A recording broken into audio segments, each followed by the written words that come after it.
पुढचे तक्रारदार आहे जगदीश. जगदीश आलेत का? हां, नमस्कार वहिनी साहेब. मी जगदीश, रमावतीतच शिकलो, वाढलो, आता सध्या पुण्यात असतो. माझे वडील रमावतीतल्या एका शाळेत शिक्षक होते. गेल्या 40 वर्षापासून माझे वडील या सेवेत कार्यरत आहे. माझ्या वडिलांनी ज्या ज्या विद्यार्थ्यांना शिकवलं, आज ते विद्यार्थी मोठ्या क्षेत्रात मोठ्या पदावर कार्यरत आहे. त्यांना खूप मोठे पुरस्कारही मिळालेत. त्यांच्याबरोबर जे शिक्षक काम करत होते त्या सगळ्यांची एक इच्छा आहे की माझ्या वडिलांची नावाची पाटी शाळेच्या कुठल्याही परिसरात लावण्यात यावी. यात माझा काही स्वार्थ नाही वहिनी साहेब, पण त्या सगळ्यांची इच्छा आहे. मग अडचण काय नक्की? ते शाळेचे ट्रस्टी नावाची पाटी लावायला मान्यता देत नाही वहिनी साहेब.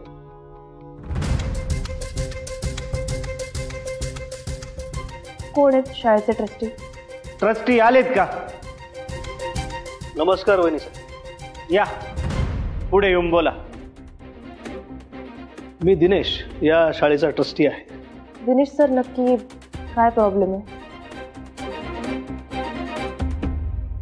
अडचण तशी काहीच नाही वहिनी साहेब, पण उद्या उठून कोणी यायचं, पैसे द्यायचे आणि आपल्या नावाची पाटी शाळेच्या परिसरात लावून घ्यायची, याला काही अर्थ आहे असं मला वाटत नाही. नाही म्हणजे मला मान्यच आहे वहिनी साहेब की यांच्या वडिलांनी 40 वर्ष आमच्या शाळेची इमान इतबारे सेवा केली. त्यांच्या हातून अनेक चांगले विद्यार्थी घडलेत आणि त्यासाठी त्यांना अनेक पुरस्कारही मिळाले आहेत. पण हे सगळं शाळेत पाटी लावण्या इतकं महत्त्वाचं असेल असं मला वाटत नाही. शिवाय आमच्या समाजाची शाळा आहे ही, आणि हे आमच्या समाजाचे नाहीत ना. हे काही मला योग्य वाटत नाही. बस.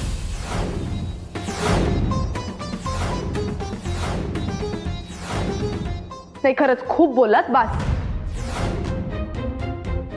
काय बोलतोय आपण, काय नाही, ह्याचं भान तरी आहे का तुम्हाला?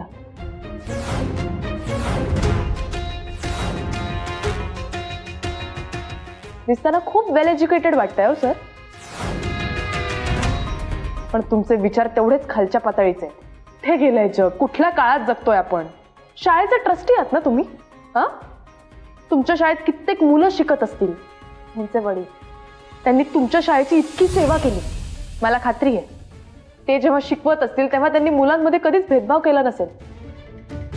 आणि त्या शिक्षकासोबत तुम्ही असं वागताय? अहो सर, लाज वाटली पाहिजे तुम्हाला. त्यांच्यासमोर हा असा आदर्श ठेवता? त्यापेक्षा राजीनामा द्या. मामा, त्यांची पूर्ण माहिती घ्या आणि आत्ताच्या आत्ता ह्यांच्याकडनं राजीनाम्यावर सही करून घ्या. म्हणजे जर असे विचार असतील ना तर ह्यांना कुठल्याही पदावर बसायचा अधिकार नाही. तुम्ही बाहेर थांबा, बोलतो मी तुमच्याशी.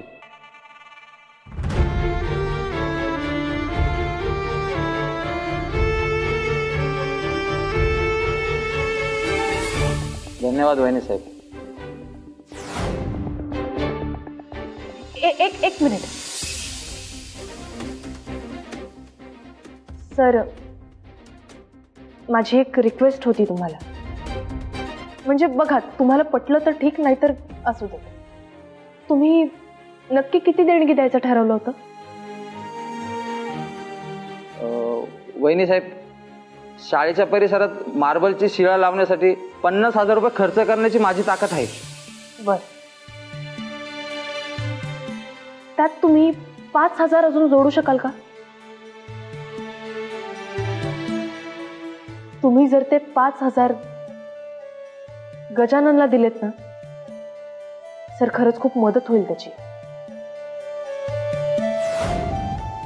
तो सगळे पैसे परत करेल ह्याची खात्री मी देते. देशील ना गजानन? हो हो हो. गजानन, हे बघ, ते पैसे द्यायला तयार झालेत, पण त्यांचे पैसे अगदी वेळेत त्यांना परत मिळाले पाहिजे. हो. ते पैसे आप्पांना दे, त्यांचा हिशोब क्लिअर कर. आणि एक गोष्ट लक्षात ठेव, पुढच्या वेळेस कर्ज घेताना माणुसकी असलेल्या लोकांकडनंच घे.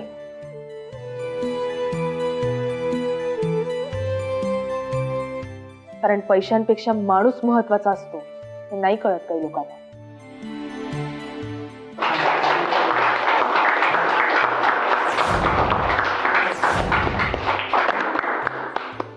किरण काय निवाडा केला वहिनी साहेबांनी? हो रे, वहिनी साहेबांच्याकडे बघून माई साहेबांची आठवण झाली. खरंच माई साहेबांच्या सून शोभतात बरं.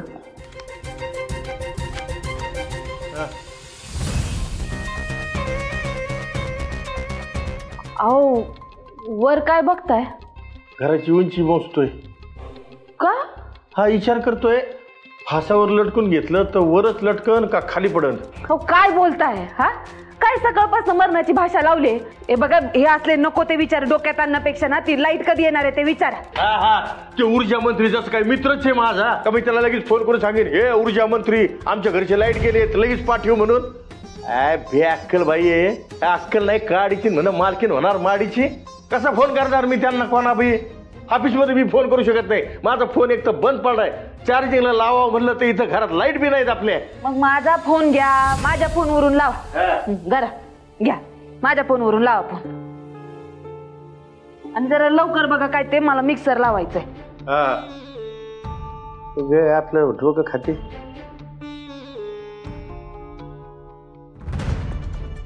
हा, तुम्ही ज्याला कॉल करीत आहात तो कॉल दुसऱ्या कॉलवर व्यस्त आहे. पुन्हा प्रयत्न करा, प्रयत्न करा नाही तर मरा.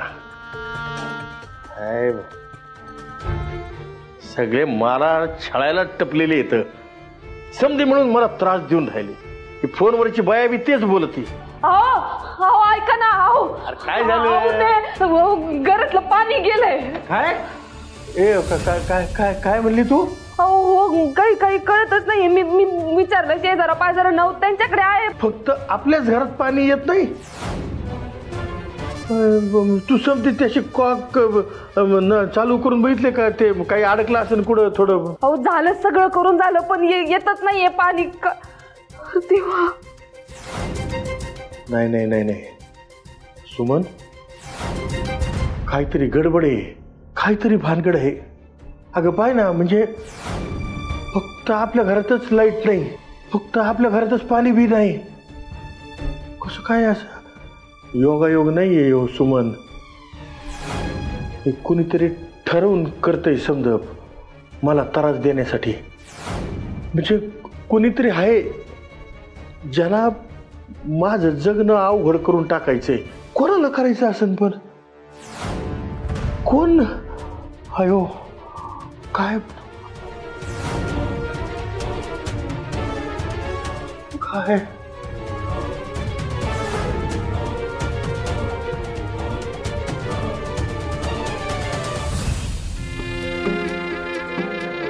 काय नाव आहे तुझं? सुनबाई, मी बोलणार नाही. ही वैष्णवी आपल्या तालुक्याच्या कॉलेजला शिकते. हा आकाश.